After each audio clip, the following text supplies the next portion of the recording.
Yes, well, as we get older and older, I'm 77 right now.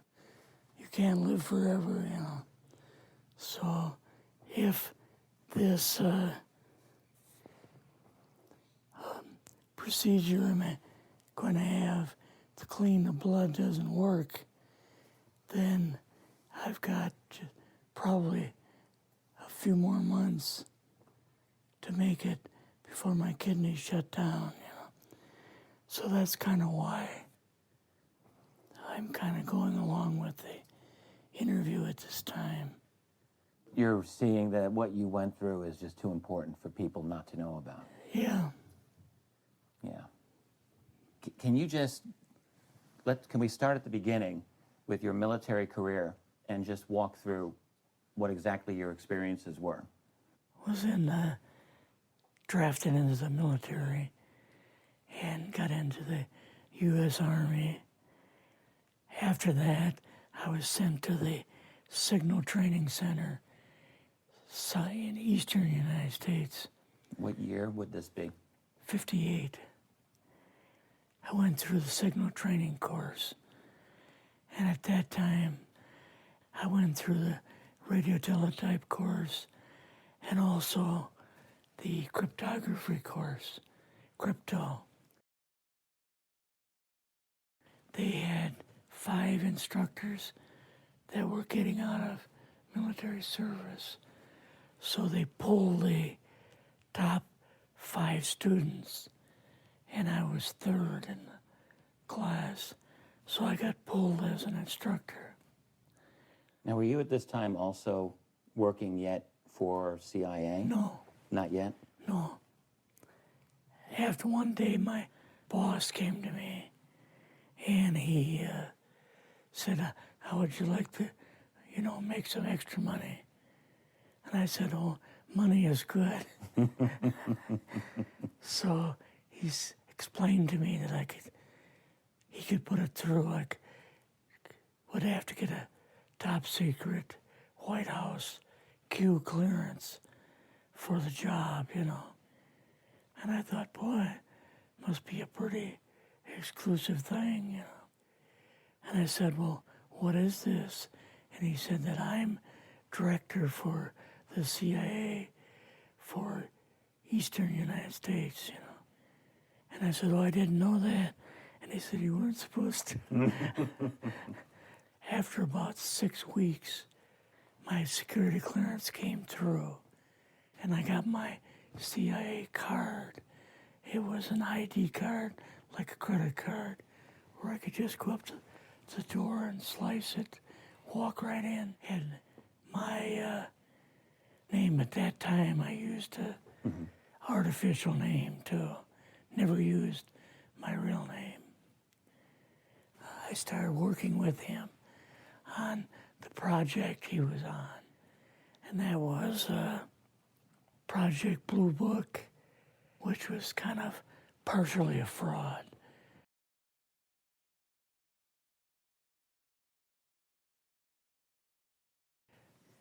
You're saying some of the Blue Book cases were completely fictitious? Yes. But the cases that we got came from, I think it was Fort Belvoir, Maryland. Fort Belvoir? Yeah. And it didn't come from the Pentagon, or it didn't come from CIA headquarters. But we would get reports about a certain sighting that they had in Mexico or Italy or something like that. And then we had people that would follow through on it, that would go out and interview the people to see if they were nutcases or if it was real, So they'd be going overseas frequently? Yeah, I wasn't, but I always stayed statewide. But the people we had working with us from the CIA would do that. We would get like a new report probably a couple times a week. I was coming into the Army fresh off the farm, so I really didn't have much knowledge of, anything. But my boss filled me in on Project Blue Book and what they had found so far as grays and aliens and the Roswell incident. How did you feel when this first got dumped on you? When you first learned about this? I was just kind of overwhelmed with all of this, And I said to him, I don't know if I'm going to be able to be a judge of this type of thing. What's real, what's not, when I don't have much knowledge of it, So... What did he say? He said, well, we have to build the information as we go, and you'll see how this thing is working out. And then the other thing is, of course, you really weren't able to tell family or close friends, obviously. No, I couldn't tell anybody. In fact, I had to take a vow that I wouldn't tell anybody. A lot of it for 40 years, and more of it for 50 years, which is up in 2010. You're doing all this crypto work. You're looking at images, photographs, video. It's 1958, maybe the fall of 58. What happened after this? At that time, the Project Blue Book thing kind of went pot, If you remember, back in those days, they kind of declared it as a nothing, Mm-hmm. Right. And they were telling the world all UFOs are misidentifications, hoaxes, balloons. Psychological issues, whatever. Yes. Yeah. So my boss came to me and he says, we've both got a new assignment. And he says, oh, I said, where are we going? Oh, he says, we're going to the Capitol. We're going to be part of the Eisenhower push. He's trying to find out something about all about these aliens that MJ-12 was supposed to find out, but never sent back reports to him. The MJ-12, the UFO control group, were they calling it MJ-12 at that time? Yes. They called us in, went into the Oval Office, and President Eisenhower was there and Nixon, and they said, we called the people in from MJ-12 from Area 51 and S4, but they told us that the government had no jurisdiction over what they were doing. So being a general, past general, you didn't tell them to go to hell without any real good reason, Mm-hmm. So he said, I want you and your boss to fly out there. I want you to give them a personal message. He says, I want you to tell them, whoever is in charge, tell them that to get in, they have this week, coming week, to get into Washington and to report to me. And if they don't, I'm going to get the First Army from Colorado, and we're going to go over, we're going to take the base over. I don't care what kind of classified material you got. We're going to rip this thing apart. Eisenhower was going to invade Area 51. Yeah, with the First Army. So you go out with your superior. Yes. You fly out. You land. What happens? Can you describe this whole process, what you saw? It took us the 13 or 15 miles south to S4 and like different garage door openings. Okay. And in these garage door openings, they had like different saucer crafts. The very first one had the Roswell craft in. It was kind of crashed up, but apparently every alien that was in it died except for a couple. So you see the Roswell craft, and what are some of the others that you see? Well, the Roswell craft was really strange because it looked like real heavy aluminum foil. We could rock next to it, and you could rock it.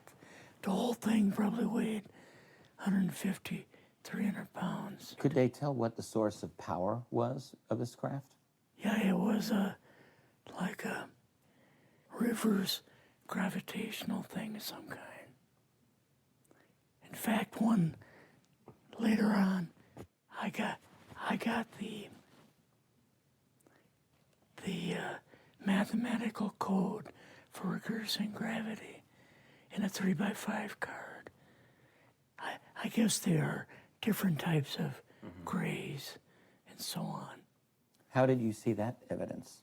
Well, at the later on at S4, we viewed the autopsy film, and then the colonel said, "What we've got in here is we're interviewing a gray alien." All right, right there. How did you feel at that moment? Well, I thought, boy, we had no idea we were going to see the real thing. All we saw was film. You had to have a little bit of heart racing at that Yes. moment. My boss was able to go in and had a partial interview with him. So what did this gray alien look like? Could you describe him a little bit? This one looked a little bit oriental. So I'm just wondering if it looked almost human, what about this didn't look human? No, it didn't look human as far as the skin tone and basically the shape of it and the size. How was its head size compared with a normal human, for example? Brain was kind of a little bit bigger. And some of the nose was very, very small. And the ears were just like holes. Mouth was very small. Now, why were they bringing you out here at all, anyway, to see an alien? What was the point? To go back and tell the president they actually had one. So he did not know at this point No, if there was an alien at S4. no. What did you do then at Area? Were you done, or did you have other things to do with Yeah, so S4? basically we were kind of done, went back to Area 51. They took us into the main building, and there we saw a U-2, which of course we didn't know existed. And a model of the SR-71. Yeah, the Blackbird. So, but like I mentioned earlier, it was not a model of the current Blackbird, It's an earlier version. but an early version. Did you go directly to Washington after this? Yes. Or did you go somewhere else? How did they get, did you fly regular airline or? We flew back to the commuter plane back to the air base, and then took President Eisenhower's Lockheed Electra back to Washington. You and your supervisor, Yeah. superior officer, and now you're meeting with the president? Yes. Can you describe this? Well, we met with him in, the second story of the old OSS warehouse building. And Eisenhower and Nixon were there, and also Hoover was there. So he asked us what was going on, and we told him about the alien and the whole situation, and the black projects and so on, and he was just totally shocked. He appeared for the first time to be worried, like he was worried. I would think that Eisenhower would, he certainly knew that flying saucers were real. Yes. He knew that there were aliens. So I guess I'm just wondering, what would he have been, really surprised about? Surprised about the black programs. Eisenhower said, got to keep this thing completely secret. Can't talk about this. Your actual name is, the name you grew up with, that was a different name than what you had in the... I never used it in the CIA at all. Now, what about today? You're going on the public record, and this is still sensitive information, even though earlier you talked about, security oaths that maybe expire after a certain period of time. 50 years.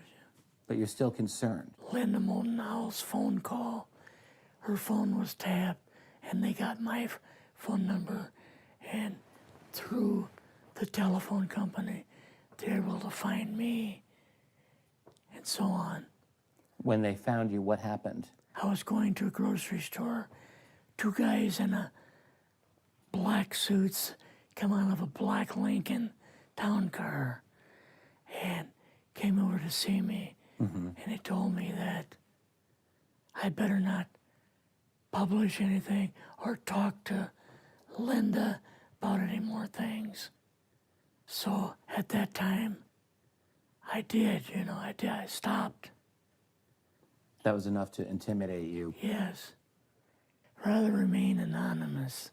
Never show my face on anything. Really, thank you for doing this. Yes, this was, I guess, kind of a good idea because I feel much better having talked about it. I kind of feel like there's a load off my shoulders. Really? Because I had an awful lot of secrets that I had kept over the years.